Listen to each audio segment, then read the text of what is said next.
I'm not a fan of the majority of Tyler Perry's work, but this channel was created to highlight successful African-American owned businesses, and Tyler Perry's place on this list cannot be denied. Also, as an aspiring filmmaker, I can't help but admire and marvel at his story.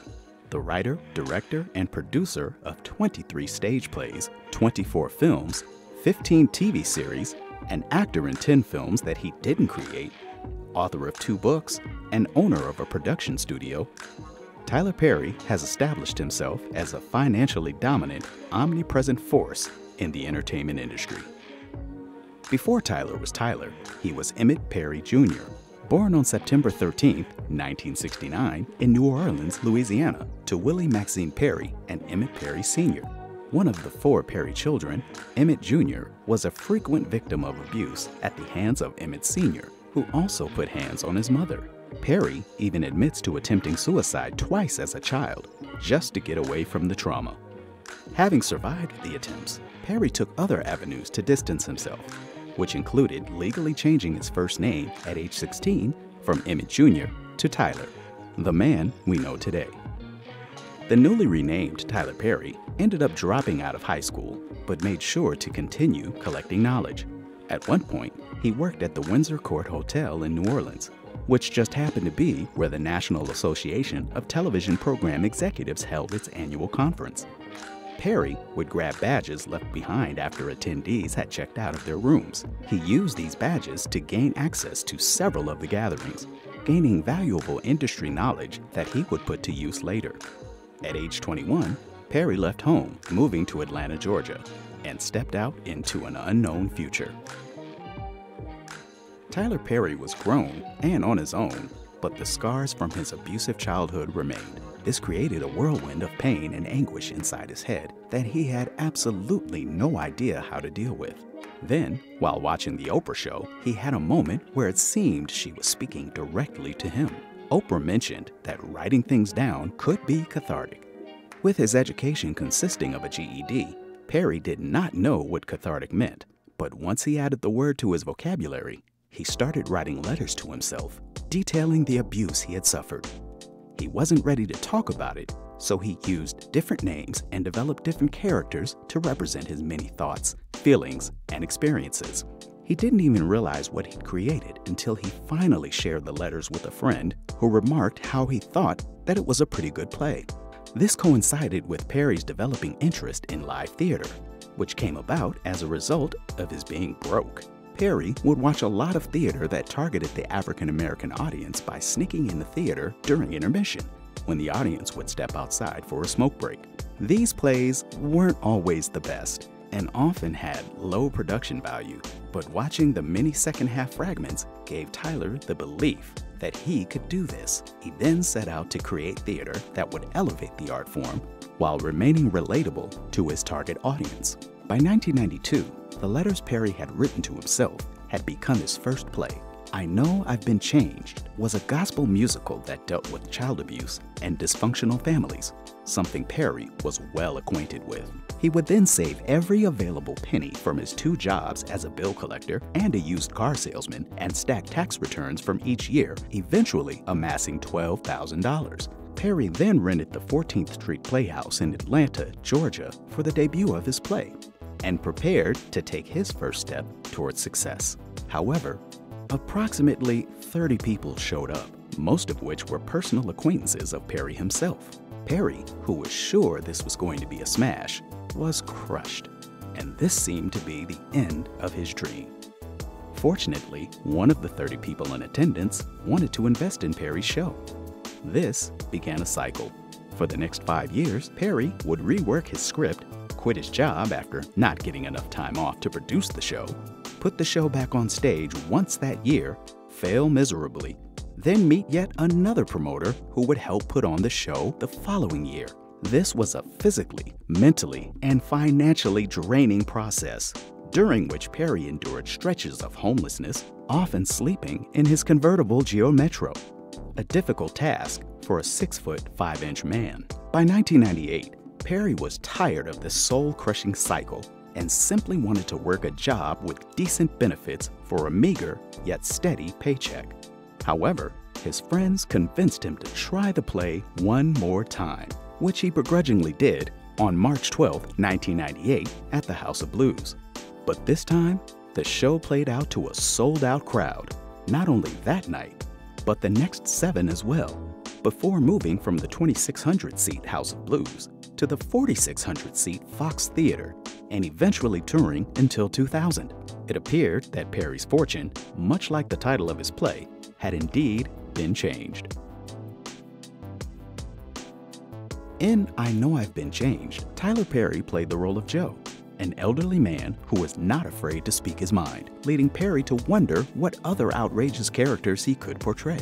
His answer came while watching Eddie Murphy in the remake of The Nutty Professor. Murphy's performance inspired Perry to try playing a female character, and thus, Madea was born, making her debut appearance in 1999 in Perry's second stage production, I Can Do Bad All By Myself. With one sharp-tongued, bespectacled matriarch, Tyler Perry had discovered the foundation of a lucrative theatrical universe.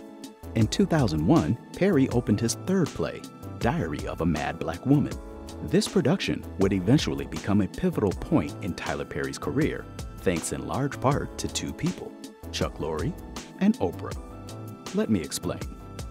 Diary of a Mad Black Woman had a 3-night run in Los Angeles at the Wilshire Ebell Theater. One of the people in attendance was an assistant to Chuck Lorre, the showrunner who was behind such hit shows as Grace Under Fire and Dharma and Greg. Lorre sent his assistant to the show to see exactly what all the Tyler Perry hype was about.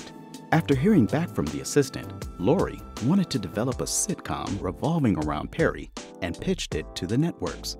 Unfortunately, every one of the networks passed on the show, so Lorre instead went to work on what would eventually become 2.5 Men. But the experience let Perry know that he had enough creativity to make something that could be viable for television. Then, on April 23, 2001, Tyler Perry made his first appearance on Oprah. Oprah stressed the importance of writing your own checks, or being fully in control. These two occurrences would forge the next phase of Perry's journey, when in 2003, he rented an 8,000-square-foot warehouse on Hoke Street in South Atlanta. That warehouse became the original home of Tyler Perry Studios, where he started shooting various scenes he had written about a multi-generational black family living together in Atlanta. While doing this, Perry continued to put his plays on the stage, but there just weren't enough seats to accommodate the potential audiences, so Perry looked into making the transition into film. However, it was more like going to a new world. In Southern California, Perry went from Black famous to Hollywood anonymous. None of the powers that be were familiar with Perry or his body of work, and he encountered resistance to his writing style, particularly the dialogue of his characters. In fact, Fox Searchlight Pictures gave him so many notes on his script that Perry abandoned a project with them altogether and returned to Atlanta, where things made sense. But then, Lionsgate came calling. The studio partnered with Perry to produce a film version of Diary of a Mad Black Woman. Perry accepted on the condition that he would be allowed to do everything his way. Lionsgate agreed, and upon seeing the final cut, the studio was hoping the film would gross a total of $20 million, or nearly 4 times its $5.5 million budget. Instead, Diary of a Mad Black Woman raked in over $21 million in its opening weekend alone, and $50 million overall. Tyler Perry had found his additional seats. By 2005, according to Forbes magazine, Perry had earned $100 million in ticket sales, $30 million in show videos, and $20 million in merchandise sales, while retaining 100% ownership of all of his material. He was very shrewd about his film deals as well. Perry's deal for Diary of a Mad Black Woman required him to put up half of the film's budget for half of the profits, and he'd keep control of the content.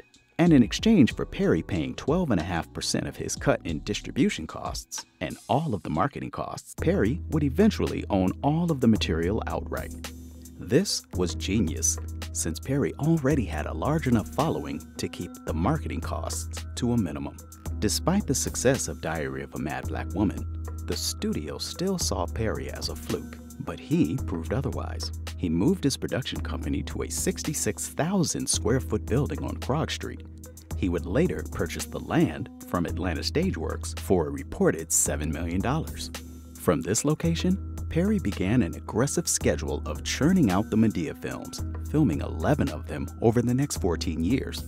By shooting them fast and keeping the production budgets low, Perry's films grossed over $670 million at the box office. In 2006, two TV networks, UPN and the WB, combined to become the CW. This new CW network was in need of content and, well, remember the warehouse where Perry was shooting all those scenes about the multi-generational family? It turns out that he shot enough scenes to create a 10-episode pilot of a show titled House of Pain. Since these episodes were already paid for and ready to air, the CW had little to lose and bought the episodes. Once House of Pain aired, it brought in ratings that far exceeded their expectations. This success got the attention of TBS, a much larger network with much deeper pockets. TBS reached into those pockets and gave Perry $200 million for 100 episodes, and both parties had struck gold. Perry pocketed an estimated $138 million from the deal, and TBS had primetime programming on a soap opera budget, not having to spend anything on writers, directors, producers, or showrunners since Perry was handling all of that. House of Pain ran for 8 seasons on TBS, ending its initial run in 2012. It would later resurface on BET in 2020. With television, Tyler Perry managed to add another lucrative branch to his entertainment empire, and he was just getting started. In 2009, Perry created his second TV show, Meet the Browns. It ran for 114 episodes, culminating in 2011. By now, Perry was actively working on 2 TV series, as well as 1 film per year. His empire was growing, both figuratively and literally. As a result, Tyler Perry Studios needed more space, and they got it, moving the operations to a 60-acre site in the Greenbrier neighborhood of Southwest Atlanta. This new location had 5 sound stages, which allowed Perry to create his content even more aggressively. He went on to create 13 more shows, 7 of which are still on the air. This was enough activity to cause Tyler Perry Studios to once again outgrow its space. So, in 2015, Tyler Perry paid $30 million for the 330-acre site that was once Fort McPherson, a Confederate Army base. Perry spent $250 million to build 12 sound stages and several custom permanent standing sets, such as a replica of the White House and a mansion that has different exterior designs on each side, enabling it to be 4 different houses, depending on what's being filmed. This new home of Tyler Perry Studios is larger than the Burbank, California-based Warner Brothers, Paramount, and Disney Studios combined. Many other productions have also shot there, including The Walking Dead and Black Panther. On June 14, 2017, Tyler Perry signed a deal with Viacom, now Paramount Global. In exchange for an annual amount of $150 million, Perry creates 90 episodes of original programming for BET and Nickelodeon. Tyler Perry is still going strong today. In 2019, he received a star on the Hollywood Walk of Fame, being recognized for his many achievements. He retired the Madea character in 2019 after releasing A Madea Family Funeral. However, that retirement would be short-lived, as Perry brought the character back in February of 2022 with A Madea Homecoming, the first of his films to be released on Netflix. Perry's next film, Jazzman's Blues, is scheduled to arrive in September of 2022, also being released on Netflix. The film, about a Holocaust survivor and a jazz singer, was written way back in 1995 and is clearly something Perry is very passionate about. And speaking of passion, in 2019, he announced his intention to build a compound on his 330 acres for homeless and trafficked women, as well as displaced LGBTQ individuals. Tyler Perry does have his share of critics, but he has stayed true to his formula of reducing his threshold of profitability. This has proven to be wildly successful, with Forbes placing him at number 8 on their list of highest paid entertainers and estimating his net worth to now be at $1 billion. Perry responds to his critics by saying that he knows his audience, and generally, his critics are not the ones he creates for. He does not care about any tomatoes, rotten, fresh, or otherwise. Tyler Perry is in the black.